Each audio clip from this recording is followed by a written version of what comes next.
नमस्कार। मैं सुनील जोशी बात कर रहा जी। हूँ। मेरा सवाल था टाटा मोटर के ऊपर। मेरा पास 438 का 10 शेयर है। तो मैं सोच रहा हूँ 3 से 6 महीने होल्ड करने का। सो टारगेटिंग 1100। सो लास्ट मंथ तो उतना पहुँचा था, मगर अभी ड्रॉप हो रहा है, तो फ्यूचर कैसा रहेगा उसका? ओके, सुनील जी ने जिस लेवल पे खरीदा वहाँ से इनको बहुत अच्छा प्रॉफिट हो रहा है, लेकिन 1000 से 1100 का टारगेट लेना चाहते हैं 3 से 6 महीने में। राजेश जी, 3 से 6 महीने में 1100 पॉसिबल है ना? पूरा पूरा चांसेस है। देखिए, ये टाटा मोटर्स ये ऐसा काउंटर है कि हर डिप पे यहाँ पे बाइंग उभर के आती है। तो अगर आप प्योर लेवल की बात करें तो मुझे लगता है टाटा मोटर का जो बड़ा सपोर्ट है वो 950 के आसपास है। 950 के नीचे तो मुझे नहीं लगता इमीडिएटली ये खिसकेगा। हाँ, बाजार में कुछ बड़ा फॉल आता है तो बात अलग है, लेकिन 950 एक मोटा मोटी इसका सपोर्ट है। और सामने अगर देखें नीरज जी, तो मुझे लगता है करीबन 1050 1060 के आसपास का पहला रेजिस्टेंस है जो इसका ऑल टाइम हाई है। एक बार मुझे लगता है वो लेवल निकल जाए, फिर मुझे लगता है 1150 के पार चला जाएगा। तो टाटा मोटर ये हमारे बाय साइड का ही ट्रेड रहेगा। और यही हम हमारे क्लाइंट्स को भी सजेस्ट करते हैं कि ये यहाँ पे शॉर्ट बिल्कुल ना करे, अगर टिप मिले तो यहाँ पे ऐड। तो क्या ये स्ट्रेटजी है कि 1150 पर इसको जब ये जाए तो या तो उसके आसपास 5 रुपए नीचे स्टॉप लॉस लगा लें या हाँ, बेच दें? देखिए देखिए, जैसे कि मुझे लगता है कि 950 का सपोर्ट ध्यान में रखते हुए हाँ। हम थोड़ा सा बड़ा स्टॉप लॉस रखेंगे, क्योंकि बाजार भी ओवरबॉट है तो स्टॉप लॉस भी हिट नहीं होना चाहिए और अननेसेसरी पोजीशन स्क्वायर नहीं होनी चाहिए।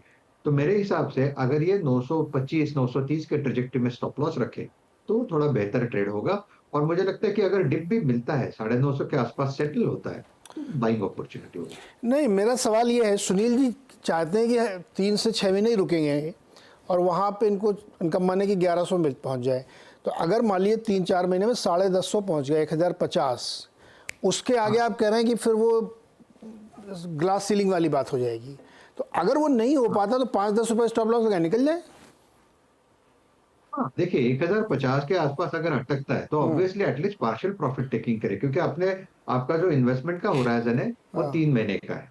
तो मुझे लगता है 1050 के आसपास अटकेगा तो आप एक में से एक बार के लिए निकल सकते हैं। और नीरज जी, थोड़ा जी। सा आवाज मुझे आपका कट रहा है, थोड़ा सा ओके, मैं ठीक कराता हूँ उसको। तो सुनील जी, 1150 यानी 1050 के आसपास आएगा, अगर अटकता हुआ दिखता है तो प्रॉफिट बुक करने में कोई बुराई नहीं है उसमें।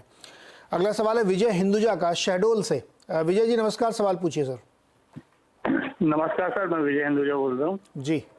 NISCL के 1000 शेयर है सर मेरे पास, 228 की रेट से, और लगभग 6 महीने तक के लिए मैं रुक सकता हूँ।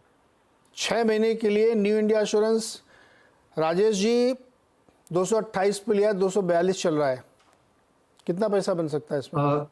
जी नीरज जी, मुझे लगता है बेहतरीन काउंटर है। और ये सेक्टर भी देखिए, ये लगाड़ नहीं है, ये अपने स्ट्रेंथ को कंसोलिडेट करता है। कंसोलिडेशन के बाद ब्रेकआउट आप देखिए यहाँ पे 230 का एक अच्छा सपोर्ट है, तो मैं 210 का स्टॉप लॉस सजेस्ट करूंगा। मेरे हिसाब से 6 महीने का इसका टारगेट 280 से लेके 300 होना चाहिए। 280 से 300, हिंदुजा जी इतना ठीक है, चलेगा इतना? हाँ, उतना तो चलना चाहिए। हाँ, ओके।